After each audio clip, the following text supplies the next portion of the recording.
And a lot of times farmers think, well, what else? What else? And Paul, you did refer to Raising Cane's. We're talking about putting cheese where cheese wasn't before. We're putting more dairy.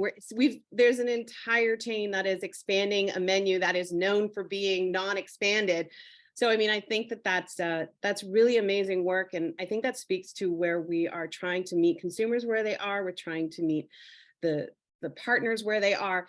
And we're making sure that they're doing the heavy lifting, right? I mean, and that's something that we don't think of. We think that we're the ones doing that heavy lifting. We do enough heavy lifting on the farm, on getting the milk to market and making sure it's fresh and high quality. These partners are the ones who are putting in the extra time and effort and money, correct? Oh, for sure. I mean, really what we try to do is all the food service players or channel players we work with, they may not think about the dairy category first like we do. And so we look at it, how do we make sure we bring the dairy lens, an incremental dairy lens, so that their efforts, and so we do a lot of the upfront work for them. We'll look at new concept territories. So they may be incentive, like a McDonald's may be focusing on trying to grow their chicken business. We're like, well, how do we bring a dairy lens to the chicken business?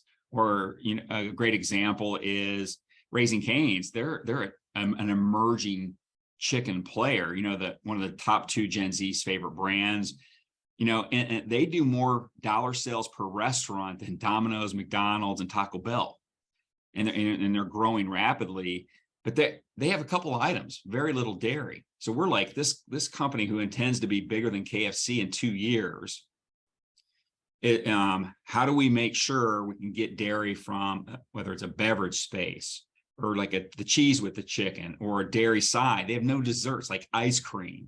So our job is to try to bring that incremental dairy lens to these players.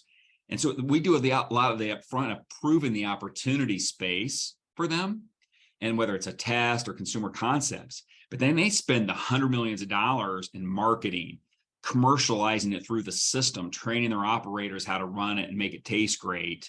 And so again, our investment's much smaller because we're doing proof of concept and they're doing the commercialization. And so it's usually, we say their investment is usually around 20-1 at a minimum ours.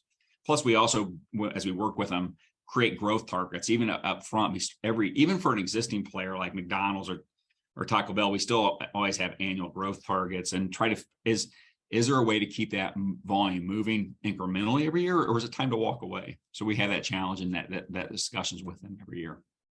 So and I hear a lot that dairy is dead, and I hear that from not just people who don't like dairy, but from people within dairy. We think that it's not going anywhere, but it sounds like that when you approach these partners, you don't have to sell them on dairy. You have to just help them figure out how to make dairy work for them. They know it's a sure thing, correct?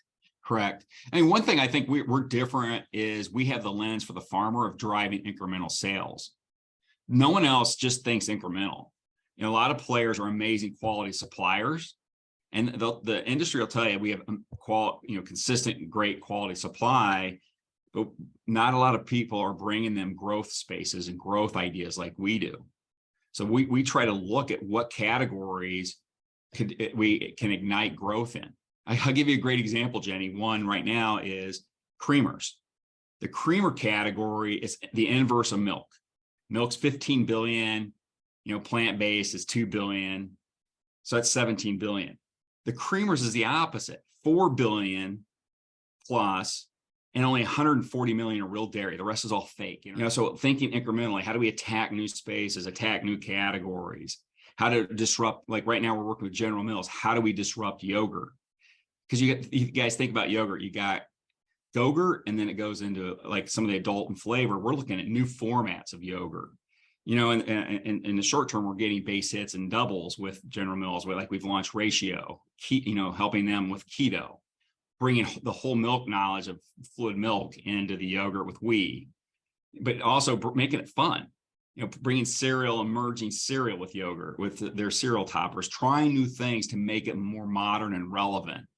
I like to tell the farmers we're like a lot of our categories like a Ford F-150, trusted and traditional.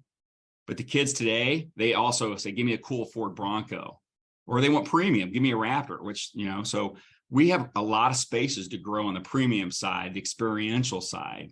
Think about snacking cheese, right? There's a lot of snack cheese cubes. We were just at Expo West. They're launching wasabi flavored cheese snacks, strawberry flavored cheese snacks. So that's, bringing in fruits and stuff and adding it to it, bringing in nuts to the cheese and adding it. So we're still huge growth opportunities in snacking. In the beverage space, people forget coffee's growing and milk's the number one ingredient in those coffee beverages, right? But you see the Asian teas coming. You see these ready to drink protein beverages continue to grow. So there's a lot of incremental growth spaces at retail, food service, globally, that, and our job for the farmers to help unlock those growth spaces.